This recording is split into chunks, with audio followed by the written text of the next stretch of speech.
I've been sitting here for hours, staring at the muted dance of sunlight across the floorboards, listening to the tick of the clock and the occasional low hum of the radiator. The quiet seems heavier than it should, as if it's pressing down on me from all sides. I never thought I would reach a point in my life where silence would be my most constant companion. I never imagined that by the time I reached 74, my days would be measured more in solitude than in shared moments. And yet, here I am, alone with my thoughts, careful with my words, careful with my routines, careful with the little bits of joy that remain, because I've learned slowly and painfully that the chance to start over, truly start over, is often more illusion than reality. I spent the bulk of my life believing in a simple equation: work hard, stay steady, and life will take care of the rest. I carried that belief like a talisman, hoping it would shield me from disappointment. In my 20s and 30s, I dated, yes, but nothing ever seemed to last. I married young, divorced young, and by the time I was 40, I had convinced myself that long-term companionship might not be my fate. I accepted stretches of solitude as inevitable, thinking that the universe would offer me another chance, maybe tomorrow, maybe next year, maybe just around the corner. That belief, the comforting, soft deception that time is infinite, lulled me into a dangerous complacency. But time is not infinite, not really. It moves relentlessly, often unnoticed, until suddenly the spaces in your life are too large to ignore, and the rules change as you age. After 60, you begin to see the world differently, not in broad philosophical terms, but in the way that reality presses itself against your life. The practicalities that once seemed trivial now weigh heavy. Health becomes a concern in ways you can't ignore. Family obligations take precedence. And you start noticing the routines of other people that don't leave space for you. You realize that the world has a rhythm, a pattern, and you've been standing slightly offbeat. I tried dating again when I was 62. I dipped my toe back into the waters of connection, cautiously, with an optimism I barely recognized. I met women online, went to a few dinners, and felt that old, familiar spark that reminded me of younger days. But the spark was fleeting, not because anyone lacked interest or warmth, but because life has a way of accumulating weight, and at our age, those weights are not easily reconciled. We each carry a lifetime of memories, choices, and routines. The histories we bring to the table are fully formed, stubborn in their gravity, and sometimes incompatible.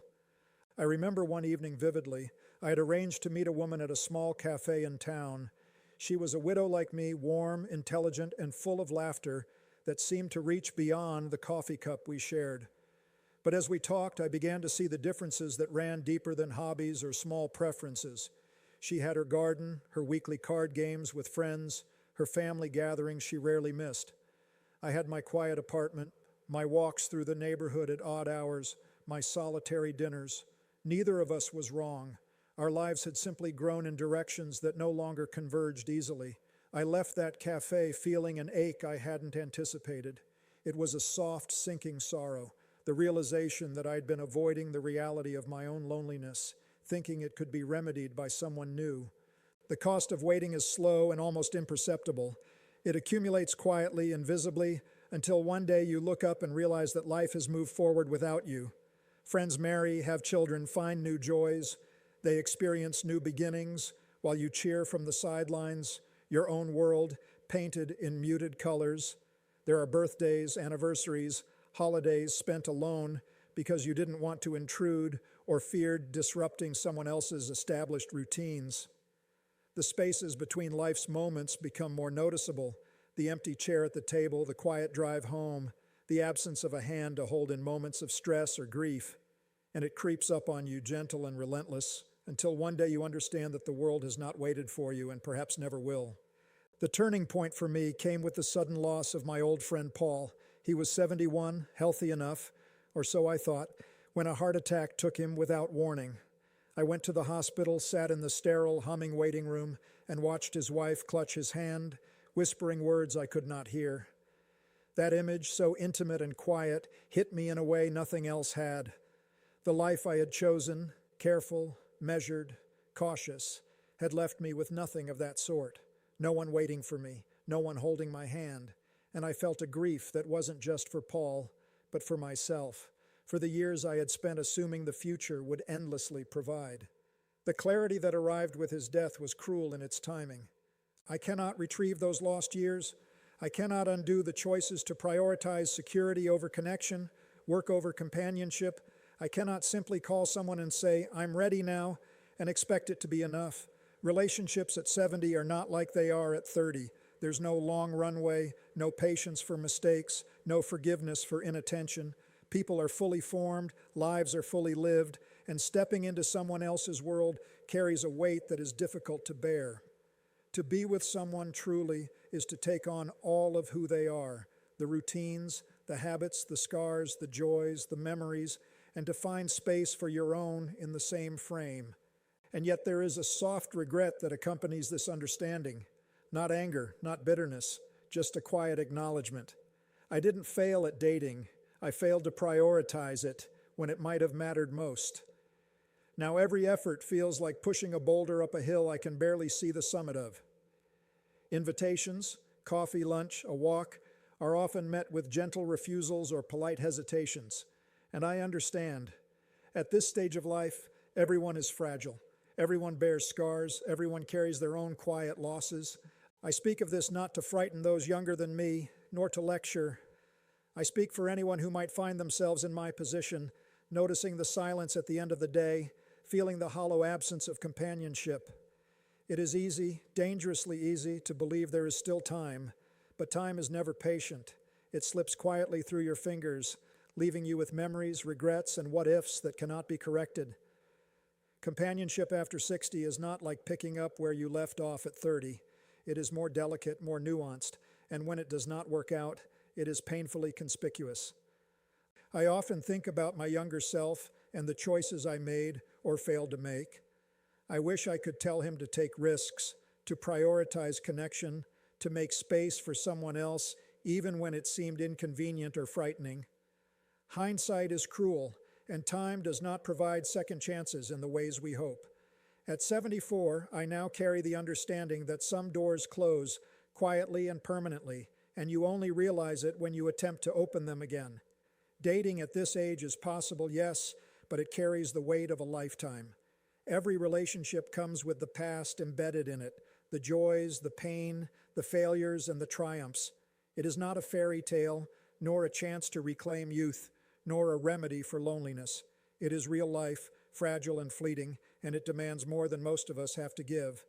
The small gestures, the messages, the invites, the tentative plans become heavy with meaning. Every decision matters more because the time to try again is not abundant. I have also learned that companionship at this age is often less about romance and more about presence. It is the comfort of knowing that someone else shares your quiet moments, that a hand is available in the dark, that laughter is still possible in the middle of a winter afternoon, and when it is absent, the void is all the more apparent. I have spent many evenings walking through my neighborhood, seeing couples hand in hand, families laughing over dinner, and feeling a pang that is neither jealousy nor anger, simply the knowledge that my choice to wait has left me with a life less shared. And yet there is a kind of peace that comes from understanding this. It is quiet, subdued, and far from triumphant. The phone rings less frequently. Friends drift away one by one. I understand this as life's way of teaching, softly and relentlessly, what might have been known long ago. I would not call myself bitter. I am careful. Careful with my heart, careful with my time, careful with the illusions I allow to linger. The lessons of 74 are different from those of 34.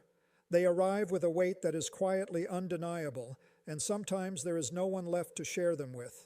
I think about the choices we make in our younger years, often under the illusion that there is always a tomorrow. We delay, believing in infinite opportunities, thinking the next chance will be easier, better, safer. But time has its own plans. It does not consult, it does not pause. And one day, the illusions we've held on to collapse, leaving us with a stark, quiet clarity. This is the lesson of later life, that waiting has a cost, that comfort can be the enemy of connection, and that the quiet years are more than just a lull. They are a reckoning. Sometimes I find small ways to fill the spaces. I read, I write, I tend to small routines that bring a semblance of order. I walk along familiar streets, greeting neighbors whose lives intersect briefly with mine. I have learned to find contentment in the rhythms I create, in the small moments of satisfaction that require no other's participation. But the longing for shared experience never entirely leaves.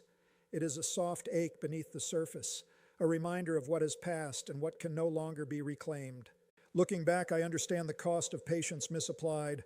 I understand that every choice, every deferred risk carries consequences that are only fully visible decades later.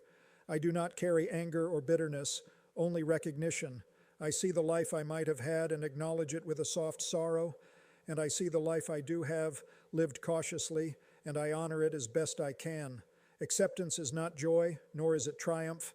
It is the recognition of reality, the soft acknowledgement of what is, and the quiet peace of understanding. And perhaps the hardest lesson is this: some truths arrive when there is no one left to witness them, no one to share the discovery, and no one to soften the realization. Love, connection, companionship, they demand action in the present. They cannot be stored for later, cannot be postponed indefinitely, cannot be reserved for a hypothetical better time.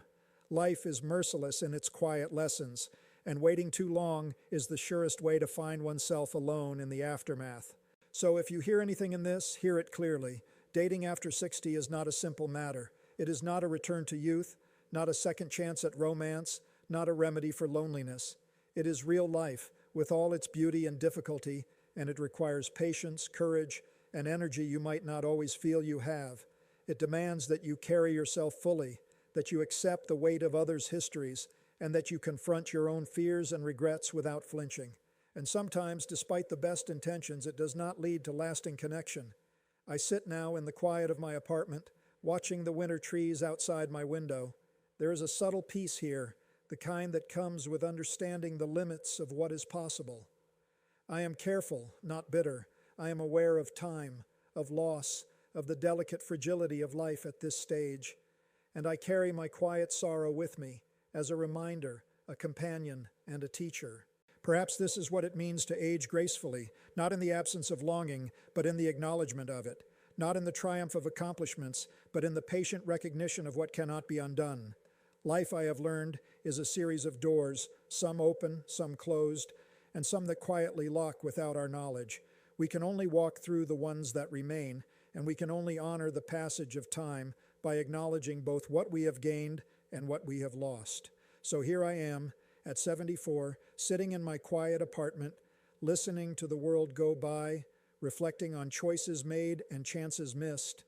There is no anger in me, no bitterness, only the careful, deliberate awareness of what life has taught and what remains within my grasp.